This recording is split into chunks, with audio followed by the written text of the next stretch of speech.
The Force of Others, a Star Wars podcast. Hello there, and welcome to The Force of Others. I'm Zachary Owen Turner. I'm Matt Boitner, and today on The Force of Others, we're going to talk about what you probably already know about if you're listening to a Star Wars podcast, but that is Kathleen Kennedy has stepped down as the president of Lucasfilm, which is going to be replaced by Dave Filoni and Lynwen Brennan as co-presidents. I do want to mention, this is not normally the way we do the show. Normally we go straight into a question from listeners, and then we talk about our weeks and how things have been. There's a lot of other Star Wars news that has happened that we haven't talked about yet on the show.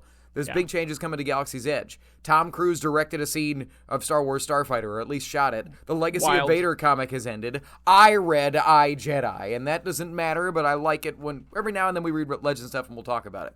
But we'll talk about all that next week. Hunt for the Falcon, which I didn't really like, but we'll talk about that next week. But we'll talk about all that next week. In the meantime, we're gonna get into the nitty-gritty of all of these details, 90% of which have come from Kathleen Kennedy's exit interview with Deadline. So let's get right into it. This article came out at the time of recording like 6 days ago. But after 14 years as president of Lucasfilm, Kathleen Kennedy is stepping down and handing the company over to Dave Filoni and Lynwen Brennan. She has been apparently discussing this succession plan for 2 years with Disney's Bob Iger, and now the succession will finally happen in the early part of this year. Zach, what are your overall thoughts on all of this? I mean, we've known it's been coming for a little bit, right? Like there's been talks in the ether. She's even talked about it, I think, what was it, fall of last year? There was another interview with her about it. So we've known it's coming. I think it's great that it's finally happening. She seems really happy about it, at least from this interview. It seems like an artist who had to take a desk job and is now going back to create some art. You know, that's the vibes that I got from this interview of being like, yeah, no, I did this because George wanted me to, and I wanted to do that for him, and then now I'm done. But I'm excited about it. I think this interview was very generous with the amount of information that she just drops. So we'll get into all of that, but what are your overall thoughts? Well, just in general, I mean, the Ronto in the room, the Rancor in the room, whatever giant Star Wars creature you want to put into the room is not just that her term is ending, but what her term was. And I'll go ahead and get into the thick of it. I am very, very mixed in the sequel trilogy. Of course I am, as everybody is for the most part. If you love it, that's awesome. Leave your reasons in the comments below or email us. But I think that armchair quarterbacking is not a new phenomenon. When anybody watches anybody do a job, they start thinking about how they would do it and how they could do it better. And at the end of the day, Kathleen Kennedy has been in a position where all of Star Wars' wins have been perceived to be in spite of her, and all of the losses have been perceived to be completely her fault and belonging to no one else. Yeah. At the end of the day, like you said, she's an artist. She's going to return to producing. There's also a lot of people that are saying she's retiring. Good. Put her back in the trash where she belongs. And it's like, no, she's going to go back to producing movies. She talked about in this article about how she likes making things. And we're going to get into it later. But she is one of, if not the most successful film producer of all time. Yeah. I was going to say, to anyone who says put her back in the trash or whatever, put some respect on her name. Like, she is, I mean, it's hit after hit after hit, from E.T. to Star Wars to, there's so much. Like, we've gone over it before. We've talked about it before, so we won't get into the vast track record. But we will. Man, just later on. Cool. Yeah. But, like, it's incredible. She is an incredible producer, and it sounds like she wants to get back to doing that. You know, she wants to get back, because she talks about in this article, she's like, yeah, running a film company is cool, but then you like think about all your losses and you think about all this other stuff, but like making a movie, you're in it, like you're making the movie, you're doing different things, you're making decisions, it's life or death. Not life or death, but like it all matters and happens very quickly. So I imagine it's a little bit of a like more adrenaline junkie type thing when you're making a movie versus running a studio. Yeah. Yeah, 100%. And yeah, I mean, so there's our overall thoughts. We'll get into it more later. To the people that I make mad every time I speak positively about Kathleen Kennedy, what I'm always trying to say is I don't think she's perfect. There's definitely things that I think could have been done differently and better, but I don't think she deserves all of the abject, she is completely garbage hate that she gets online that, watch, Dave Filoni will be getting soon. Oh, for sure. Watch. He already gets it, though. He already gets it. I was scrolling the other day, and there is a section of the community of Star Wars fans that hate Dave Filoni. And I'm like, what? Why? He's great. He makes great stuff. What are you talking about? So, they say it in this interview, too. There is a small section of the Star Wars fandom that just wants to hate everything. And create negativity, and no matter what you do, you're not going to make them happy. And so if you're one of those people, go touch some grass and hug a tree and get in the sunshine and learn to like things again. Well, and I don't want to demonize anybody, but at the end of the day, if you are constantly going out of your way to speak hatefully on something you supposedly love, it's time to reevaluate if you love it or what you love about it. Yeah. Did you just love it because you were 7 when you first saw it and your door was wide open and now your door has gotten more closed because you're older or whatever? And I'm not trying to teach anybody anything about how they should and shouldn't feel about art, but accept that art is subjective and then the conversation can begin. Yeah. If you think you're right and everybody else is wrong, there's no conversation there. Anywho, but the person in all of this handover of Lucasfilm that is kind of, in many ways, forgotten about is Lynwen Brennan.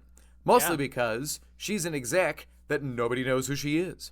I want to say from the jump as well that with Lynwen Brennan running the business side and Dave Filoni running the creative side, I'm wondering how much of a copycat situation we're going to see in filmmaking and in Hollywood in general, that this is the same thing that DC is doing, where Peter Safran's handling the business and James Gunn is handling the creativity. So, and I think that's good. I didn't think about that. Because I think ultimately, this is bouncing back to Kathleen Kennedy, that's what was missing, right? She is, hear me out, to have a single creative head. She is someone that supports creatives. I'll talk about it. Sorry, I'm getting back on Kathleen Kennedy. Okay, I get what you're talking about. She is someone that gives them free reign, to make whatever movie that they want, and she's going to work with all the bean counters and number crunchers to get them all the money and to get them all the time and to get them the best collaborators. And while she is a creative, she is not a storyteller first, right? She definitely helps with that, but she's a producer. It's what a producer does. But to put her in a position where she's got to handle all the business and ultimately all the creativity as well, I think was a recipe for disaster. I think because not everybody is a George Lucas. They're just not. Yeah. Although I will say from the article, we did learn that Lynwen Brennan has been working with her. She says, quote, "She's been my key financial partner, my business partner running the company. Dave is the perfect person to transition, but he hasn't made a movie.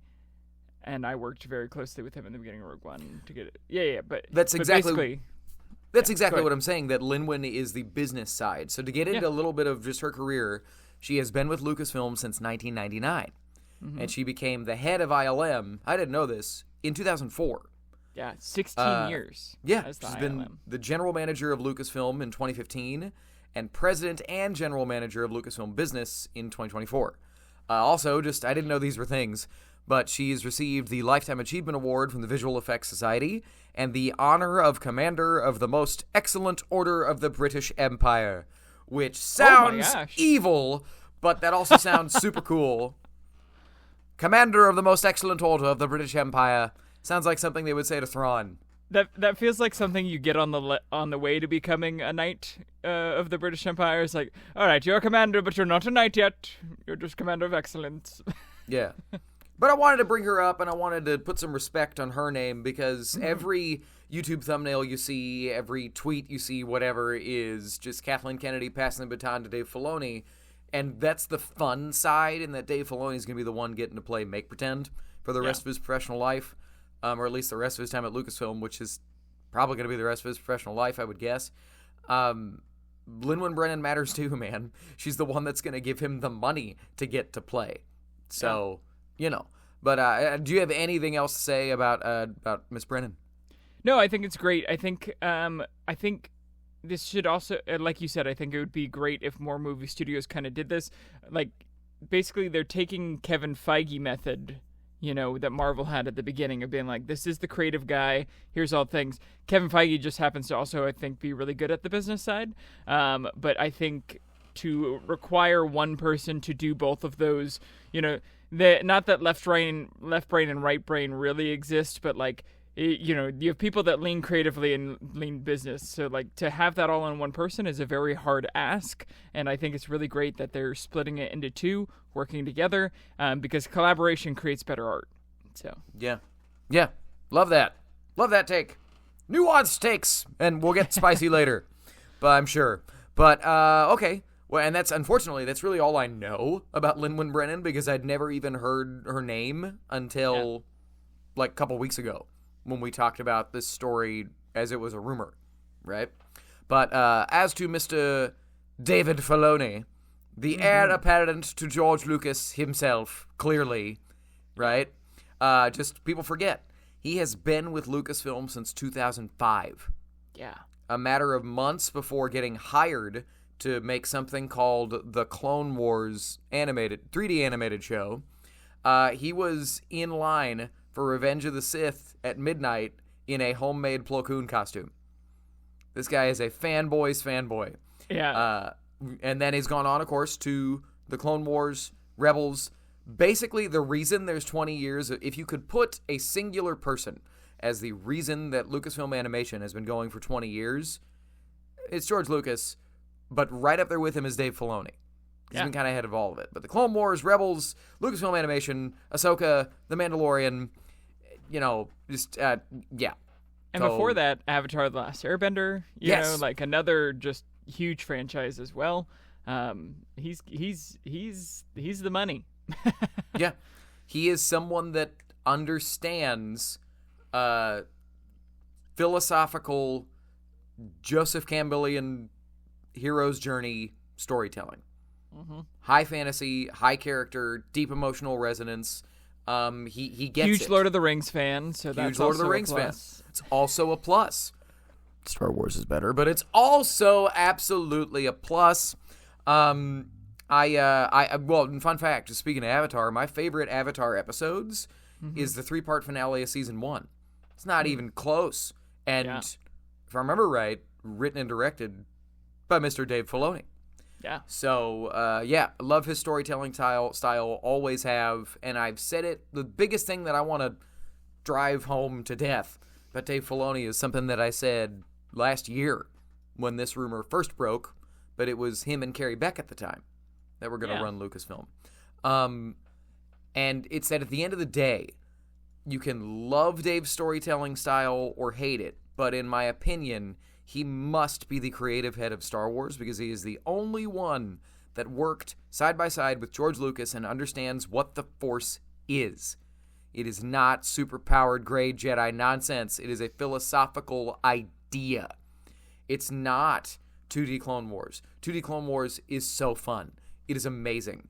It's not The Force Unleashed. So fun. Amazing. If that's what the Force is, the storytelling falls apart. If that's what the Force is, Order 66 doesn't happen. Jedi are all Force gods. It can't be that. It has to be emotional. So also, if that is what the Force is, then how do you tell good stories? Like, how do you have there be conflict in a story when Mace Windu can jump down and kill, 100 battle droids at once, Really cool to watch, but, like, come on. Like, there's no, the best part about Clark Kent is that he has a kryptonite. You can't tell an interesting story about Superman unless you involve things that challenge him morally or have his weakness. Like, if heroes don't have weaknesses, if the Force doesn't have limitations, then you can't tell compelling stories because then you could just use it to fix anything. 100%. 100%. Yeah. And the first time I heard all this stuff was in, like, Clone Wars, behind-the-scenes docs and featurettes and stuff, and Filoni was going, well, I've never thought the Force was a superpower. And at the time, to be fair, I was like, what? What a stupid thing to say. Of course the superpower. What are you talking about? And then as I was watching more Clone Wars, and because I started to get mad when Jedi would have, like, actual tough fights against bounty hunters, against people with blasters. And I eventually understood what they were saying. It's not, like, it is a superpower, but it shouldn't be superpowered. It shouldn't be constantly accessible. They're in any way imaginable. It has to be, how focused are you? How calm are you? Or how angry are you and how destructive are you for the Darksiders, right? But there has to be consequences. It can't just be, I am always ready to move an entire planet with the Force, or what have you. And there's way more Filoni brings to the table than that, but I'm just very, very happy that the person that creatively the buck will stop with him is someone that gets all that stuff. Yeah. And I'm ready to wear more cowboy hats, so... I thought Kai was handing something to you off screen. No. This would have been the episode for you to rock a fedora, man. Oh, I don't got fedoras. I got cowboy hats, man. Yeah, same thing. All right, anywho. But, that is a spicy take, all right? It's pretty much the same thing. So, before we get into the Kathleen Kennedy spicy takes upon spicy takes of it all, you got anything else to say about Mr. Dave Filoni? I'm so excited that Dave is finally getting... I mean, it's been so fun to watch his career grow up as we've grown up, you know? Like, I didn't start watching the Clone Wars, I think, until college when Matt showed it to me. And I would come home from class and we'd watch like 3 or 4 episodes, and Matt would be like, hey, we can skip this entire arc. It's not great. And we would sometimes, but most of it was really great. And, you know, just seeing everything that he's learned from George Lucas, I feel like philosophically it makes sense to pass the torch to him. He is the Padawan. He is the apprentice. He is the person that worked hand in hand. He is part of the reason that George Lucas has come back to sets at different times, you know? And it's just great. It's like seeing, you know, work dad and son get to, you know, work son gets to inherit the Lucasfilm. I'm really excited for him. I'm really excited for the storytelling that we're going to get from him and what this means for Lucasfilm going forward.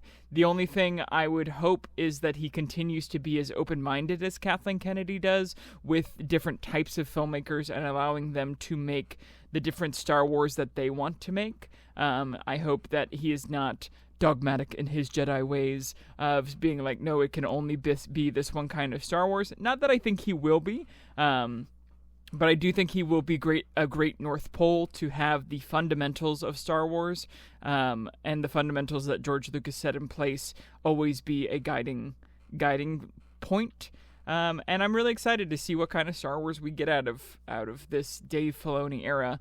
I don't think we can really call it a Dave Filoni era for like 2-3 years because everything is already in the pipeline. So, because I think there will be some people that Starfighter comes out, it's really great, and they'll be like, Dave Filoni, he did it. And you're like, no. Kathleen Kennedy did all of that. Like, that is all. It is wrapped as of the recording of this episode and this interview. She talks about the wrap party and all that. So I'm excited to see what comes down the pipeline. I think we can really... Maul Shadowlord, you could definitely put under his umbrella because he was overseeing all that. But I'm excited. I love Rebels. I love every single animation thing that he's done. Resistance is okay, but yeah, I'm excited for it. Yeah. All that and more. The only other thing that I actually do have something else on Mr. Filone's, that's his new name. Senor Filone's? Oh my God, what is happening? Okay, this is taking a strange turn. But about Dave Filoni. He, in a way, he is the reason the sequels happened. George talked many, many times about how he was done, about how there was no episode 7. And the biggest reason he wanted to do animation was just because he always liked experimenting with new storytelling styles and new techniques and new technologies and whatever else. And they've talked about how George wasn't even really that involved with Clone Wars after his initial interviews with Filoni, and where he basically talked to him and then gave him the job. And then where he said, Anakin Skywalker has an apprentice, period. And he was like, okay, yes, sir, understood. But after that, he wasn't really involved until he saw the first couple episodes and went, oh, what, you're doing cinema. This is really, really good. Then he started to get involved. Then he would call Dave all the time and give him all kinds of notes and make him change stuff and whatever else. And you can piece together through different things that people have said at Lucasfilm over many, many years that kind of got George's Star Wars fire burning again. Mm-hmm. And then, again, promoting Red Tails in late 2011, there is no Episode 7. Black and white print. Why would I do that? And then, about a year later, he has sold it to Disney because he's working on his treatments for Star Wars Episode 7 and he doesn't want to do it himself. Yeah. And I think, obviously, all of Lucasfilm Animation was working on the Clone Wars, and so they're as much, to credit for reigniting George's fire. But the storyteller that was running it, that was the supervising director of that show, that was handpicked by George to make that show, was Dave Filoni. Mm-hmm. So it makes sense that the guy that is in a roundabout way responsible for the resurgence of Star Wars in pop culture is now going to be in charge of Star Wars moving forward. Yeah. It's pretty cool. Pretty cool. Speaking of pretty cool, Kathleen Kennedy. So real quick, I want to run it down because yes, it is worth mentioning. Her term has not been perfect. I think even the lovers of it would admit that the sequel trilogy has some serious problems. It does. Pardon my phone going off. The one thing I didn't talk about is I've been out of state for the past 4 days, and so now my phone has been blowing up basically since I hit Texas again. Makes it sound like I punched Texas in the face. Anywho, but was her term perfect? Absolutely not. But as for her career as a producer in general, because a lot of people don't know this and I want it said, Poltergeist, E.T., Schindler's List, The Sixth Sense, The Goonies, Munich, Lincoln, and franchises including Jurassic Park, Indiana Jones, Back to the Future. Yeah. Her 70-plus movies have gotten 25 Academy Awards, and including the Star Wars films she's produced, that's more than $11 billion in global grosses. Yeah. Now, did she make those movies herself? No. But as the producer or associate producer on several of those, she is absolutely responsible for making the movies happen. Yeah. Is she making the final creative decisions day to day on set? No. Most of the time, that's the director or the cinematographer or the actor or what have you. But she is putting all of the people in place to make those decisions and greasing the wheels of the movie to make sure it all happens and keeping everybody involved. So she's the sounding board for all those movies too. Like when a director is like, oh, I don't know what to do, or what do you think, that person that they're talking to is the producer. They're like, hey, I'm thinking about this scene and this and this. Maybe it'll go this way. And they're like, yeah, I think that's a good idea. Or, ooh, I don't know. Maybe we do Reese's Pieces because we can get a bunch of money versus M&M's. Exactly. Yeah. Well, honestly, yeah. But yeah, she absolutely is fundamental for all of those movies. And to be involved in that many hits, it's not an accident for her to have that many wins, right? Yeah. Anyway, but to get into the specifics of her Star Wars tenure, her Star Wars global box office is about $5.9 billion. Force Awakens became the highest-grossing film ever in North America at the time, with $936 million stateside, and it's one of only 7 movies to cross $2 billion globally. Yeah. The Last Jedi got $1.3 billion, Rise of Skywalker got $1 billion, Rogue One also eclipsed $1 billion, and, spawned Andor and stuff, and lest we forget all of the chaos and turmoil that was reported in early 2016 because they were doing reshoots and because they brought on Tony Gilroy to basically redirect and re-edit and do what Joss Whedon did to Justice League. Yeah. Right? But Tony Gilroy was mad successful. Justice League it took place. Also, we got to mention, about halfway through her tenure, Disney Plus was like, Disney was like, hey, give us content for Disney Plus. Stop making movies. And she got 90 Emmy nominations. Yeah. The stuff that she made happen, including, so it's 5 animated series, not to mention The Mandalorian, Ahsoka, all those shows, Andor, Disneyland and Disney World attractions, Star Wars Galaxy Edge, and Lucasfilm games. Yeah. Was she directly responsible for all of that? No. Did all of that happen under a company that she was in charge of? Yes. Yeah. Yes. So keep going. No, and you got to remember, like, even if you're like, oh, well, she's not head of Lucasfilm Games, she's head of Lucasfilm, which is under Lucasfilm Games, so she still has the stamp to say yes or no, you know? I think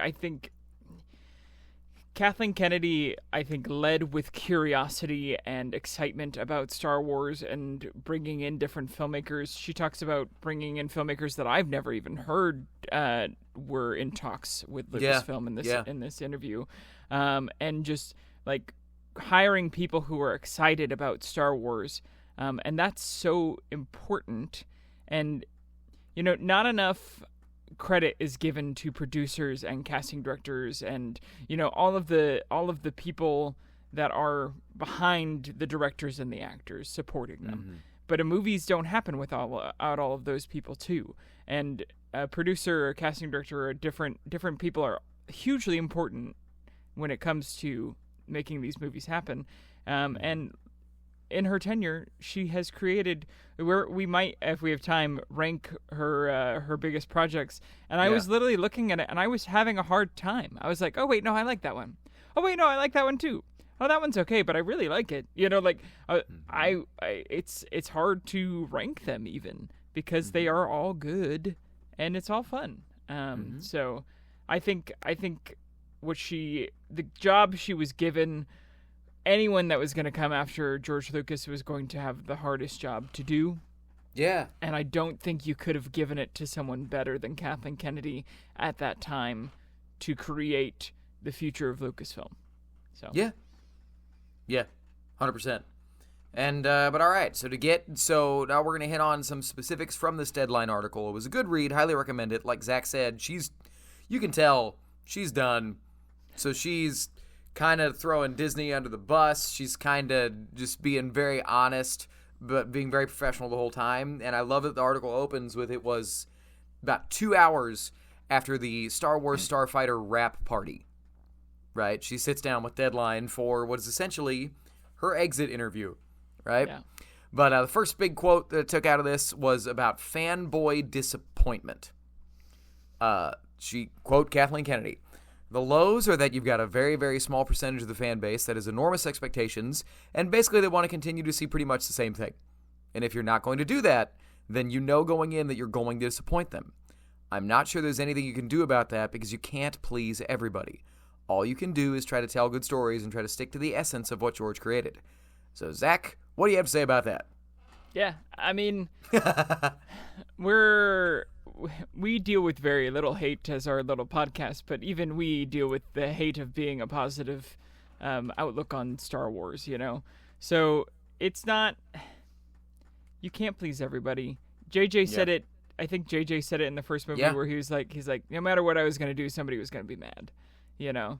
Essentially, I can't remember the exact quote, but no matter what she did, somebody was going to be disappointed. Somebody's going to be mad at her. Somebody's going to not like the Star Wars that she wants to produce, or that she hired a director that wanted to make it that way.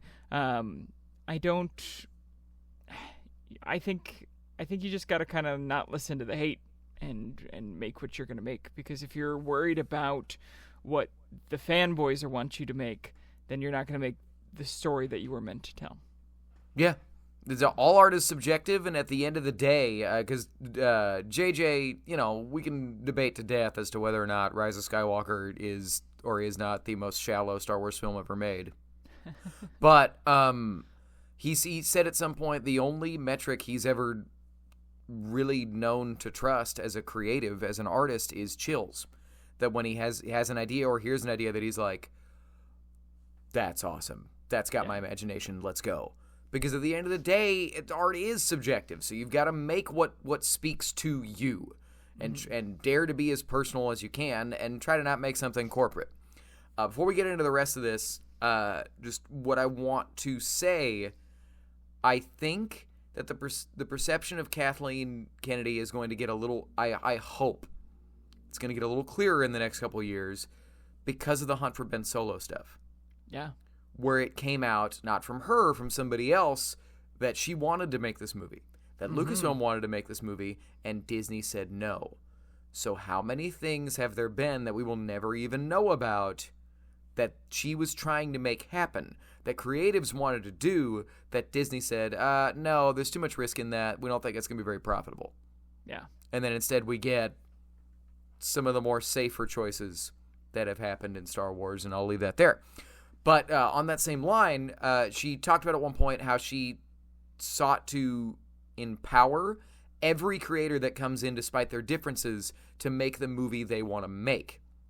That she's had conversations with lots of people that wanted to do things, and the biggest thing that she wanted to do was put them in the position they needed to be to make what they wanted. It was never, well, Star Wars is this, fit that. It was, oh, okay, well, this is how Star Wars could probably fit that for you, right? And that Dave's been in those conversations too. But she also says not everybody is just going to go, oh, yeah, great, I'm going to drop everything and spend the next 3 to 5 years trying to make this movie happen, right? Because at the interviewer brought up Ryan Coogler, right? Brilliant filmmaker. And she was like, oh, yeah, we've talked to him. But he likes to make more personal stuff. And that it takes 3 to 5 years to drop everything and get a Star Wars movie made. She also mentions her and Sean Levy first talked about Star Wars 10 years ago. Yeah, he flew to her. Yeah, on his own dime to talk about what Star Wars means to him. And then Stranger Things happened. And that took his life for 9 years. And only now, while they were in post in the last season of Stranger Things, was he finally able to get his Star Wars movie shot. Yeah. Pretty crazy to think about. But that's how this goes. But you got anything to say about just the concept of getting different filmmakers in and how she tries to help them make what they want? Yeah, I think if Dave learns anything from her, I hope that's what he learns. That's what I was saying earlier. I think it's great. I think that is the job of a producer. I think that, that is her producing background. It's like, cool, I'm not the director. You are. I'm going to help you tell the best story that you can tell. And I'm going to give you everything that you need to. And if you need me to rein you in, I'll do my best, Yeah. And I think that's what you got with Solo, I think she was doing her best to create Lord Miller's vision, and then it was like, hey, this is really different than what we can do here with the Star Wars thing. We're going to have to bring somebody else in. I'm sorry. Go ahead. This is bouncing to something I was going to say later, but 100%, if you forget, they were about halfway through shooting Solo, and apparently it was a very tumultuous time on set. The vibe was just weird, and she pulled the plug and hired Ron Howard to basically make that movie watchable, so as we've heard. But speaking of Solo, she mentions that in this article, and I have such conflicting feelings, where basically she says that Alden is great and very talented. We shouldn't have recast Han Solo. It's too big. And then she says that straight up. And that they were like, yeah, and somebody brought up Dial of Destiny, and she's like, no, that was a good choice. Harrison Ford really wanted to make that movie, and we got him what he wanted. And I'm like, okay, but me personally, I think Solo is infinitely more watchable than Dial of Destiny. Dial of Destiny's not a bad movie. It's just an okay movie. I'm down to rewatch it, but I found myself bored and just kind of going, why is this the movie that you made for most of the time? It's just strange. Yeah. I rewatch Solo probably a couple times a year. Yeah, I like that movie. So fun, and I really do like what it does. And that's neither here nor there. We're going to talk about Solo soon, because it's coming up on being 9 years old. But, to getting back into the Kathleen Kennedy, just the quote, be bold. She says, I remember when I came into this job, the first thing Bob Iger said to me was, be bold. I've always liked that because I think you have to be bold and you have to be willing to take risks with people and new ideas. Otherwise, you're just doing the same thing. Right now, we're in an era where companies are so risk-averse, and I get it. I hear all the conversations. They've got Wall Street to please, and I get it. But I also believe that's what contributes to things disappearing ultimately. I think you have to take those chances. Mm-hmm. So, and what she's talking about is, to me, Hunt for Ben Solo, right? Yeah. But that, what do you have to say? I think it's a shame. I think it creates worse movies. Where the business is at is very interesting, I think, in general. I was watching a Matt Damon and Ben Affleck interview about their new movie, and they talked about how it's for Netflix, so it's a second screen, so we had to reiterate the plot 5 times throughout the movie so that people would know what's going on. And I was like, that's wild. Like you can't, like, it's wild to me that is something that they have to consider when making a movie, because I think that would hinder the movie, you know? Yeah. Especially if you're not watching it as a second screen, because 2 really great actors are doing it. Same thing with this. Like, the restrictions of, it has to be a box office hit, otherwise we're not going to make any more of it. You know, that's what happened with The Acolyte. They're like, it did okay, but it wasn't, it had a little bit of bad press, so we're not going to do it anymore. I don't know. It's wild to me. To me, it's like, what filmmaker in the 70s or 80s was worried about things being a huge hit, you know?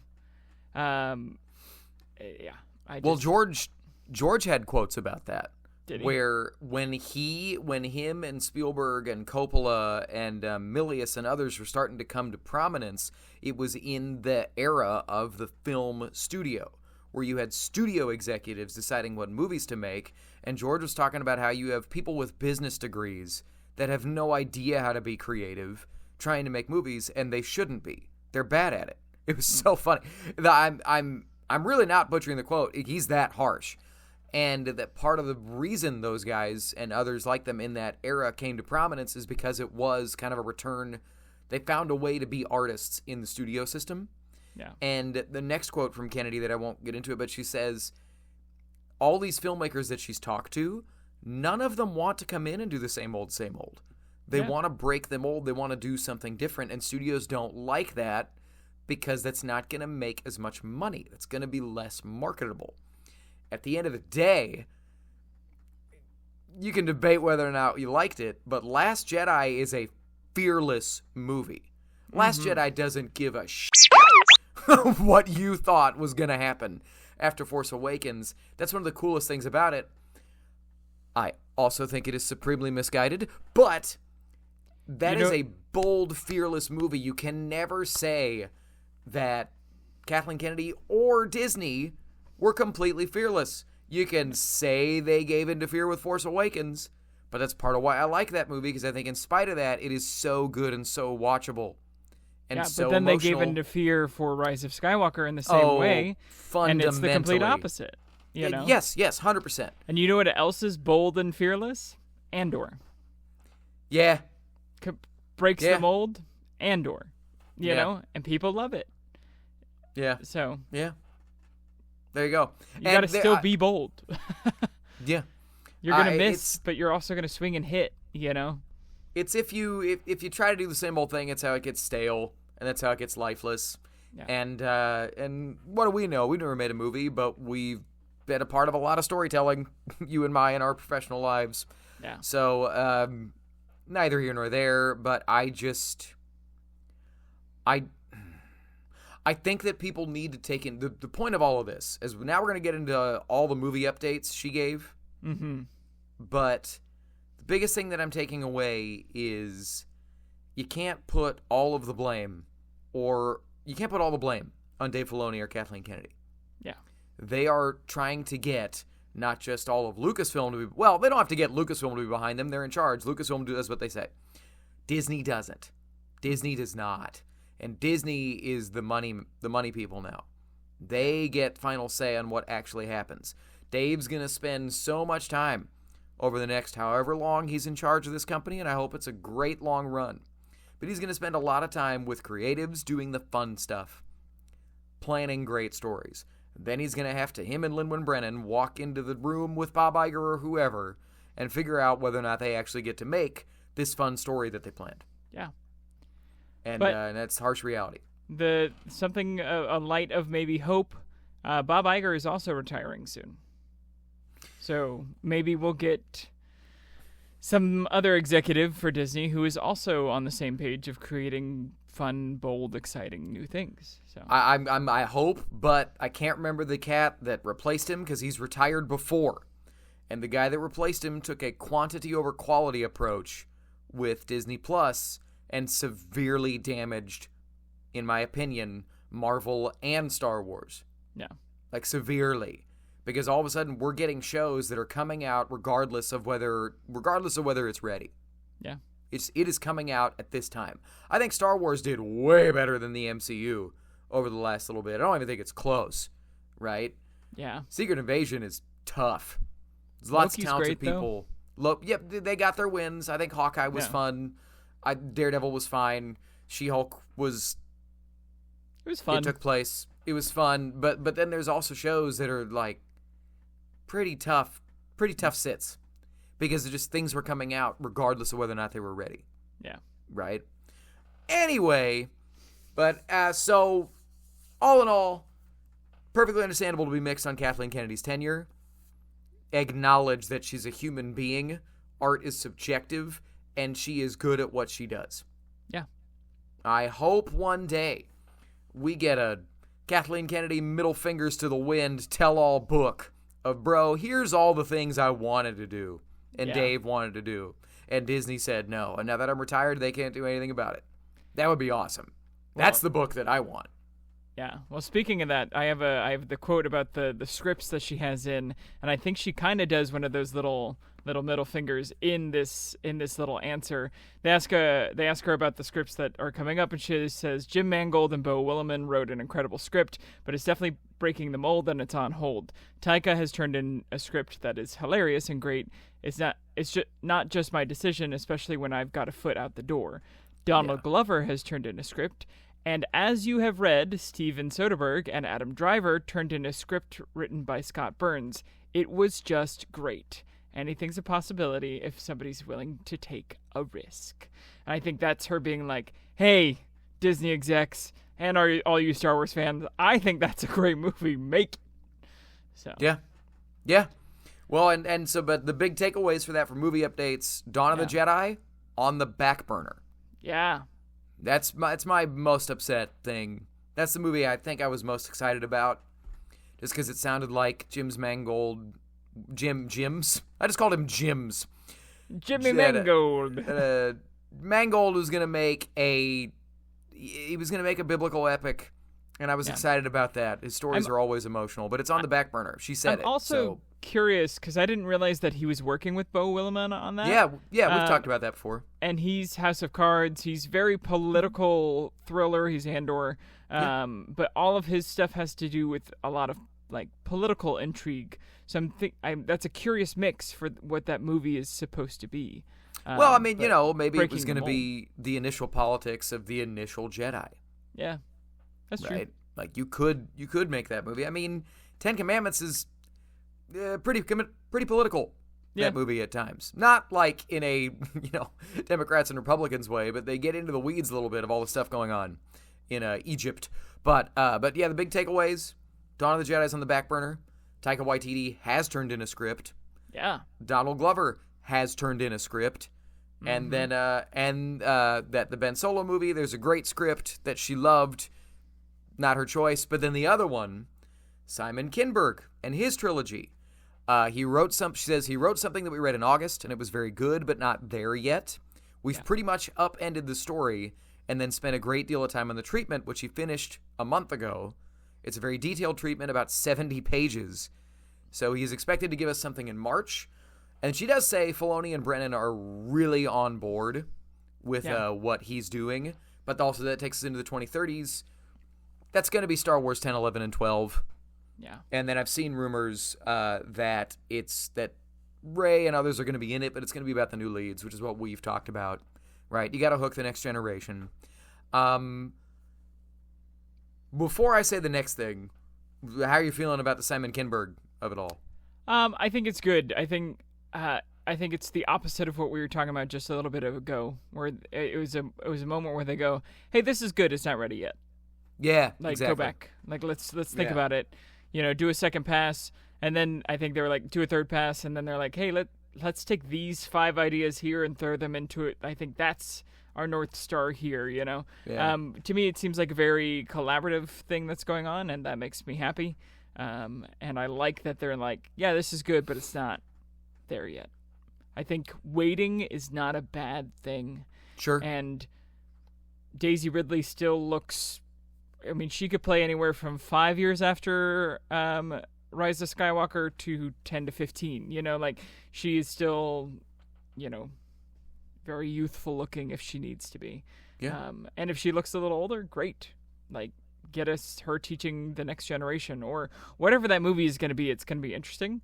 And the longer you wait, I think the more chance you get of getting a John Boyega back or somebody who is, like, oh, I don't know if I want to. Because time heals a lot of wounds. So. But speaking of Daisy Ridley, and so the one movie that Kathleen Kennedy did not mention in this Deadline exit interview, she did not mention the Rey movie. The interviewer even said, well, I just want to make sure, is there anything else you want to give any updates on? And she was like, no, that's it. She had 2 opportunities to bring up the Rey film, the Rey Solo film. Yeah. Not Rey Solo, Rey Skywalker, the Rey movie where she's by herself. And she didn't. So, and this is, of course, the movie that was announced, Star Wars Celebration 2023, with Sharmeen Obaid-Chinoy as the filmmaker, and we haven't gotten an update on that in a while. Yeah. So I think it might be gone, and the rumors we've been hearing about those Rey ideas being kind of folded into the Simon Kinberg thing may very well might be what happens. Yeah. And I don't like that for all the reasons that I said a couple weeks ago. I think that the character of Rey was done a serious disservice by the sequel trilogy. Mm-hmm. Because of the Rey Nobody, just kidding, Rey Skywalker, or Rey Nobody, just kidding, Rey Palpatine, just kidding, Rey Skywalker. While that's a cool, like, the last 2 is an interesting idea, in my opinion, she never really got to have an identity. Yeah. Her identity was being pulled on by everybody else and what they wanted to say with this franchise. And I would like to see that character get to do her own thing. Yeah. Also, like I've said a couple weeks ago, we have seen the Star Wars story to death of your lead conquering the trials of adolescence and then moving into the world, stepping into the larger world, having become themselves, having become an adult. Let's see what happens next. Let's see some adult struggles. I'm not saying I want to see Rey, trying to plan her 401k. Taxes. Oh no, I gotta pay my mortgage. But what do you mean I need insurance for these younglings?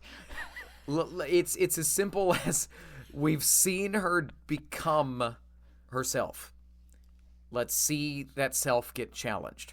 Yeah. Right? We all become our own doppelgangers, but that journey looks different when you're in your 30s as opposed to your teens and early 20s.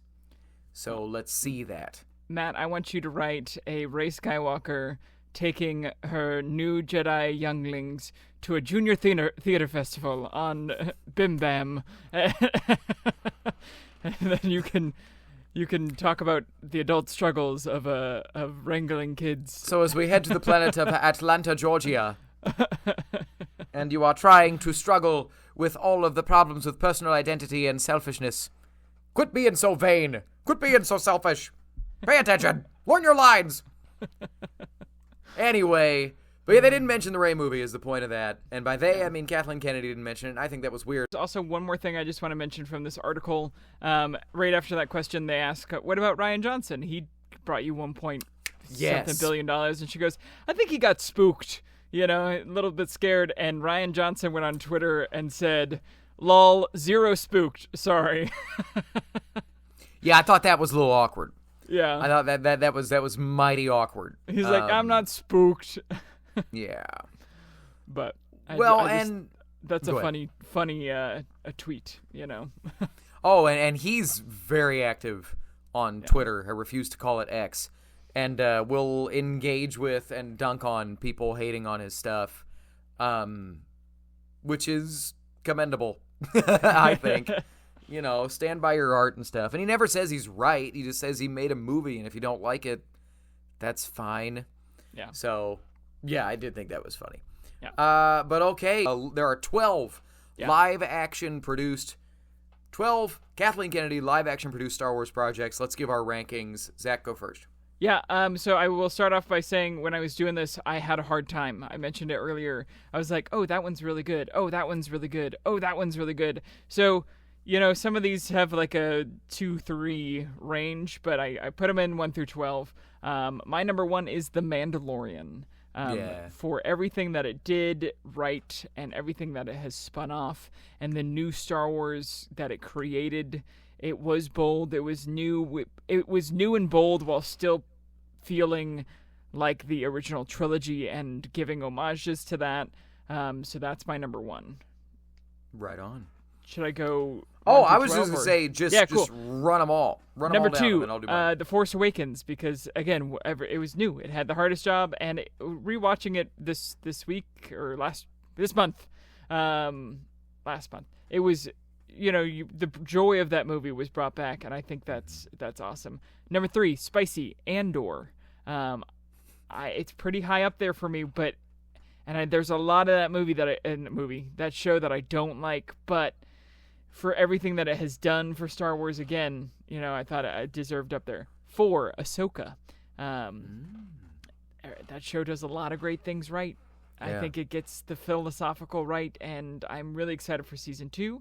5, Rogue One, again for breaking the mold and being bold. 6, Last Jedi. Come at me. Halfway through, you know, I thought that was a good point for it. I love a lot of what that movie does, and people are going to call me stupid on the internet, but, you know, I don't care. I think it is a really beautifully shot movie that tries to do a bunch of things that then they got scared about. 7, Obi-Wan Kenobi, the show. I really liked seeing Ewan McGregor's version of that. I have the Patterson cut on my computer. I know you and Crispin talked about it. So maybe we can watch that and review that. Love it. Because I haven't watched it. I just downloaded it because I was like, this is going to go away. 8 for me is The Acolyte. Again, breaking new ground, creating visually stunning Star Wars. Doing new stuff, but feeling, you know, like it still has the same through line. 9, Solo, A Star Wars Story. I think it's so fun. I rewatched that movie more than most Star Wars, which is kind of wild to me. I have the visual art book right here, looking right at Enfys Nest right now. I love that movie. 10, Skeleton Crew. Really love the show. I have nothing bad to say about it. I just felt like it didn't do so much new that I was like, oh, it deserves to be higher up. I love the show. I just thought it was, it just came lower for me for some reason. 11, Rise of Skywalker. That movie is a mess. It is 2 movies trying to be one. I walked out of the theater being like, that was the best Star Wars movie ever. And then like a day later, I was like, hold on a second. That had a lot of problems. And it is my least rewatched Star Wars. And then 12, Book of Boba Fett. I like it a lot. It just has too many episodes that I'm like, what are we doing? Why are we doing this? What's the point of this? The best parts of Book of Boba Fett are when Mando comes back, and I think that's a disservice to the what the show is meant to be. I think Book of Boba Fett should have been called a Book of the Mandalorian, Book of Boba Fett. You know, I think it was marketed wrong. I think if you marketed it as like, hey, the Mandalorian is talking about all Mandalorians, then I maybe would have been well received. But again, I still love that show. I have the Boba Fett helmet from it because I was so hyped for that show, and I really do like what they did. But that's my 12. I will say again, I love all of these things. Some of them I just like more or less, or I felt were more groundbreaking. So 100%. Well, it's interesting. You kind of fired up my brain there a little bit Because, had they just called it The Mandalorian, The Book of Boba Fett, you could have done The Mandalorian, The Song of Bo-Katan.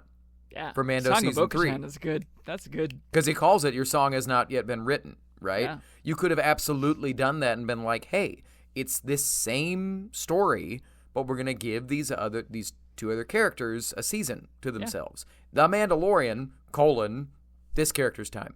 Yeah. Could have absolutely done that. That could have worked. The maybe Mandalorian, axe wolves.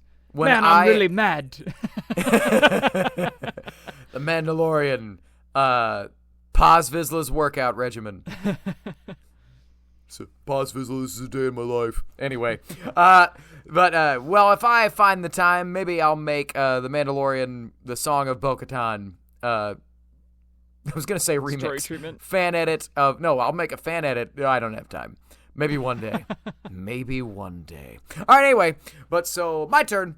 What's funny is there are times that our list is very, very similar, and there's times that our list is very, very different. I'm going to go from the bottom to the top. Cool. There are things about every single one of these that I love, and I don't even like where I rank some of these because there's elements of all that could go everywhere.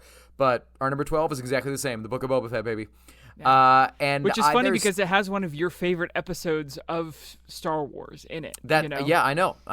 And there's parts that I almost put this next thing at the end, but at the end of the day, the Book of Boba Fett, honestly, this last 8 through 12 are kind of equal for me. Mm-hmm. I think of it almost more in tiers, but if you have to do a ranking, I'll just put it at the bottom, I suppose. Number 11, Obi-Wan Kenobi. Really?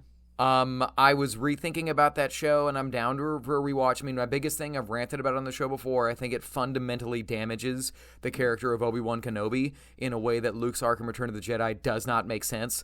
And if you want me to explain, just leave it in the comments below, and I'll do a whole talk about it again. But it fundamentally wrecks that story for me in a way that I haven't seen anybody explain. I'm not saying I'm smarter. I'm saying maybe I'm stupid and I don't get it. But to have him understand the nature of mercy and how important that is, and then tell Luke, well, the only way to win is to kill Darth Vader. What? Anyway, The Acolyte at number 10. Like it, didn't really love it. I was rewatching bits and pieces, and it's not the only thing. There's so much in that show that I love, and I think the story was kind of wonky. There were characters that I didn't really understand what they were doing and why, and arcs that I still don't see any reason why they were the way they were. But there was a lot of amazing production design and a lot of really cool... Chimere is universally loved for a reason. Chimere and the Stranger is dope. Master Soul is really cool. I think that there was a good story there that got a little lost in itself. Yeah. But number 9, The Rise of Skywalker. Mm-hmm. May or may not be the most shallow Star Wars film ever made. And number 8, The Last Jedi. For me, The Last Jedi and Rise of Skywalker are equal, as I love... simply put, I like the story The Rise of Skywalker told. I think it was told very, very poorly. I do not like the story The Last Jedi told, and I think it was told very, very well. So I'm doing the 6-7 thing, but they're equal to me. Speaking of 6-7, number 7, Skeleton Crew. Yeah. I had such a good time. It's just pure fun. Outside of episode 4, which I remember, that's the throwaway one on the World War II French Revolution planet that is never mentioned before or after and served no purpose other than to get them 8 episodes. Well, it taught Wim that there was not Wim, the Neil. elephant boy, Neil, that there was a gun on the roof. Sure. That's it. And it was the only time that they got him a character moment, but at the same time, you could have cut it. Outside of that, I had a lot of fun with that show. Number 6, Ahsoka. Mm-hmm. Got some real clunky writing at times, but the story is so fun, back to basic Star Wars awesomeness that I love it. Number 5, Solo. Just pure fun, the movie. Love it. Yeah. That's the one that I put on in the background when I want some fun Star Wars-y background noise. Yeah. Number 4, Rogue One. Polar opposite of Solo, a Star Wars story. But in that it's much darker and much more depressing, and there's things about it that I don't like, but there's a lot that I love. Mm-hmm. And so here's where we get very, very similar, but different. Number 3, Andor. Yeah.